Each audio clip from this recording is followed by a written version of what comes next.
Hello and welcome to Night Tales. I'm Rick, and on this channel I create original and exclusive creepypasta and Twilight Zone style stories, among others. I just want to ask you a quick favour. Please subscribe to this channel. It's free and, long story short, it just helps me to keep the stories coming. So, here comes today's story. I hope you enjoy it.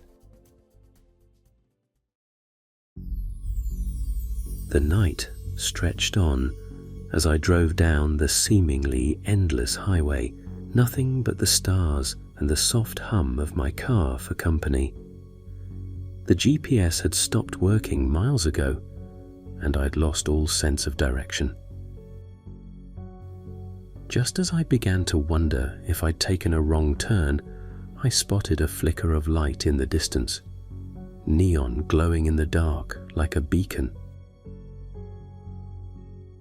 I pulled into a small, old-fashioned town that felt like a slice of 1950s America. The high street was deserted, save for a single diner with its neon sign buzzing softly in the still night air. It read, Earl's Diner, flickering occasionally. I parked the car and stepped out, the faint scent of fresh-cut grass and the distant smell of pie hanging in the air. The whole place felt too quiet, too perfect. The diner was the only thing open, so I wandered in, hoping to ask for directions. A bell jingled as the door swung shut behind me.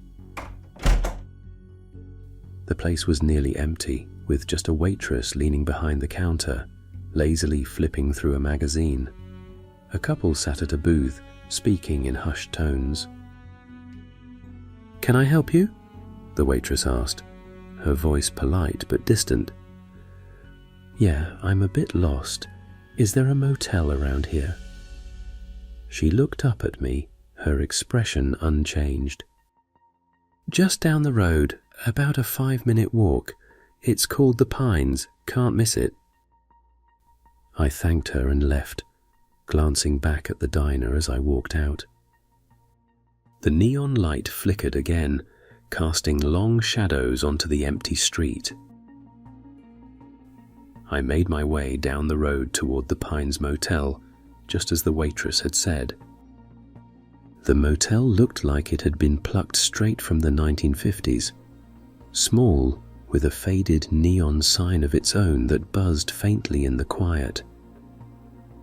A few of the rooms were lit, but most were dark. The place was almost too still.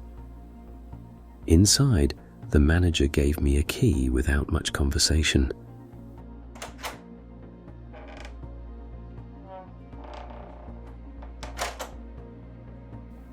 My room smelled faintly of old wood and mothballs, the kind of place that hadn't been updated in decades.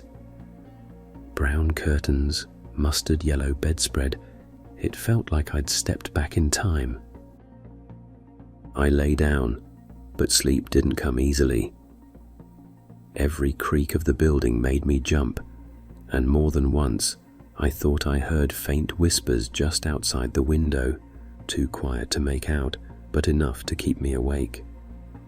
Eventually I drifted off, but not peacefully. Morning came with the pale light of dawn spilling through the thin curtains. I hadn't slept well. The town looked different in the daylight, but not in a comforting way. It was alive, sure, but there was something about it that felt staged, like it was too perfect, too pristine. I walked down the high street, passing by the old diner and a couple of other small shops that had opened. There weren't many people around, but the ones I did see nodded politely, offering quick smiles that didn't quite reach their eyes. An old man sat on a bench outside the barber shop, a dog at his feet, staring out at the empty road. He looked like he hadn't moved since the night before. I headed inside the barber shop, hoping to get a little more information about the town. "Morning," the barber said, wiping down his chair. He was an older man with greying hair slicked back, wearing a white apron that looked like it hadn't changed in 50 years. "What brings you in?"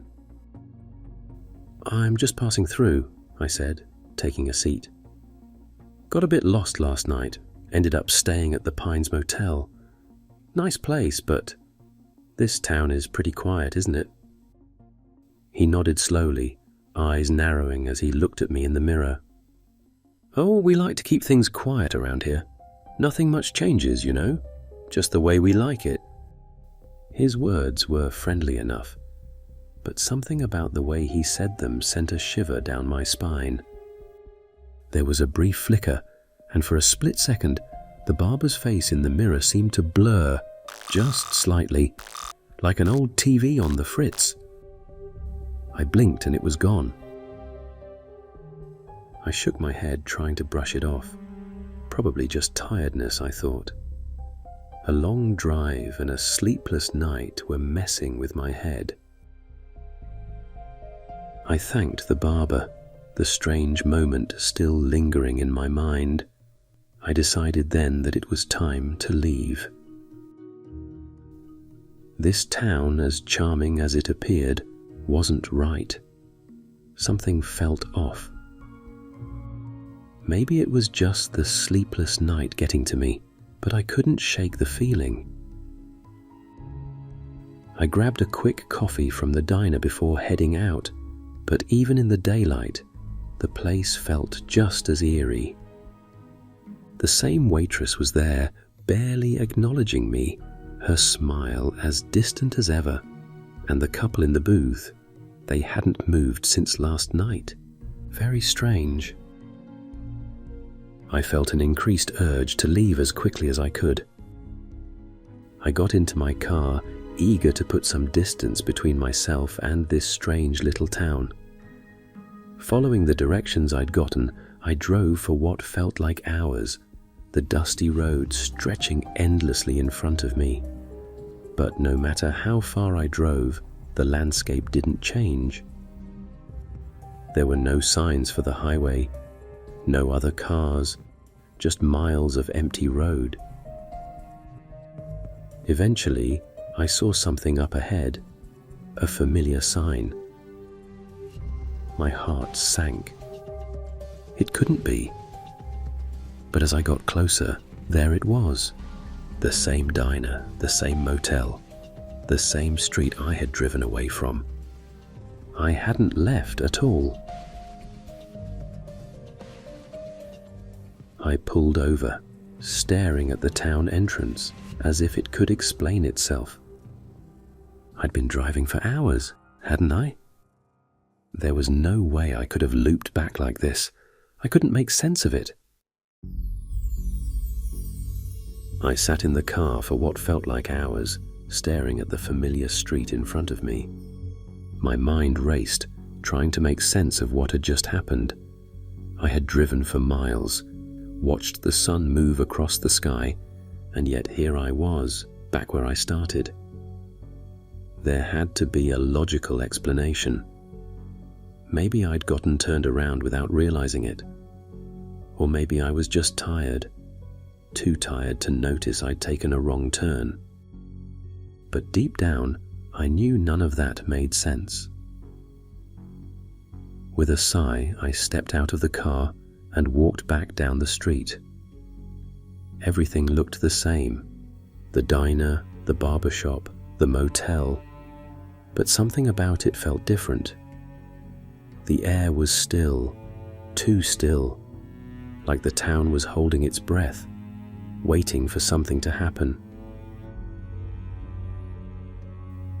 I needed answers.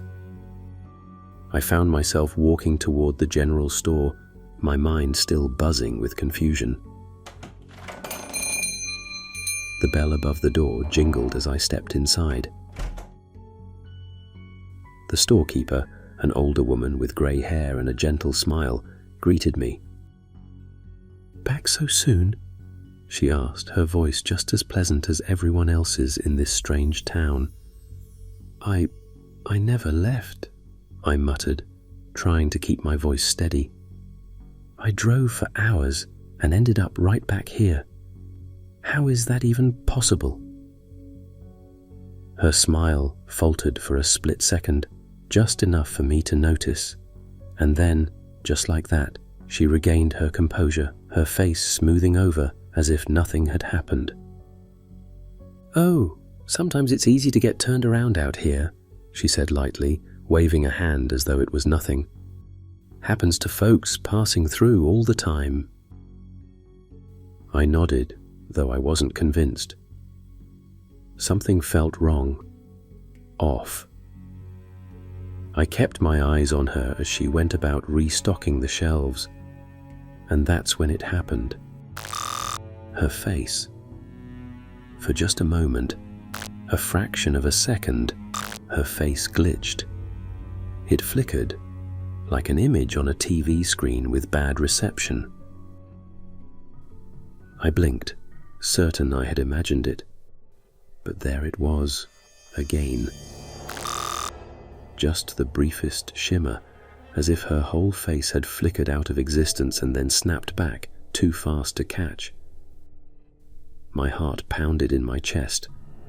I took a step back, trying to breathe, but I couldn't tear my eyes away from her.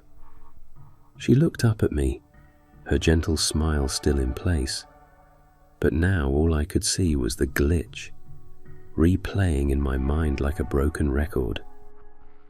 "Is everything all right?" she asked, her voice calm, unbothered. I muttered something, anything, before practically stumbling out of the store, my mind racing. What the hell was going on? My hands were trembling as I fumbled with my car keys, desperate to get out of there. I didn't care where I ended up, I just had to leave. I threw the car into gear and sped off, not looking back. But as I drove, my mind replayed what I'd seen, what I'd experienced. Was she real? Was anything here real?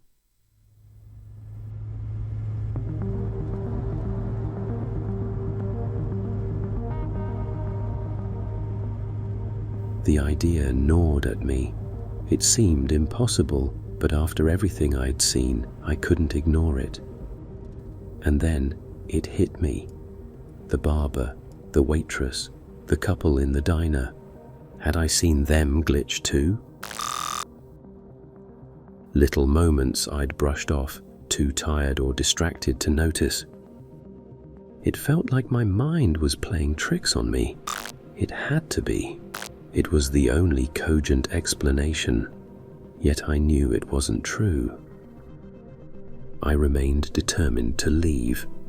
I had to find somewhere normal, somewhere that wasn't this.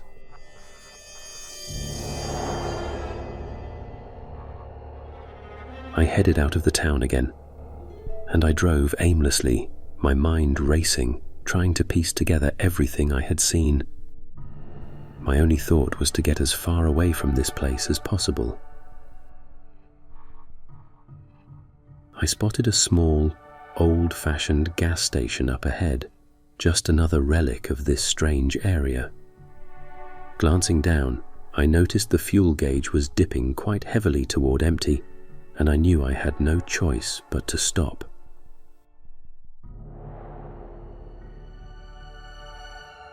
The garage was deserted, and the only sound was the faint hum of the neon sign above as I pulled up beside the pump.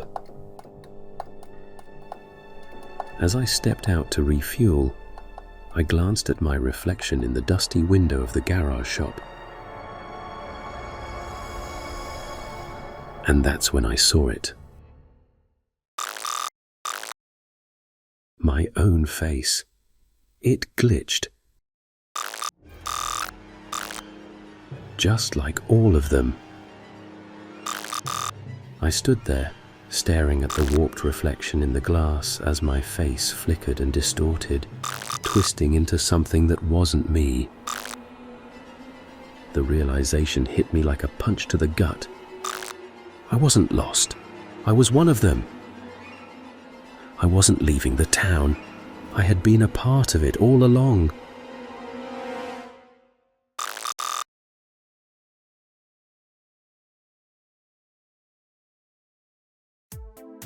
Thanks for watching. If you enjoyed the story, don't forget to like and subscribe for more content. Check out my Patreon for ad-free episodes, and remember, you can find Night Tales on Spotify, Apple Music, and all major podcast platforms. See you next time.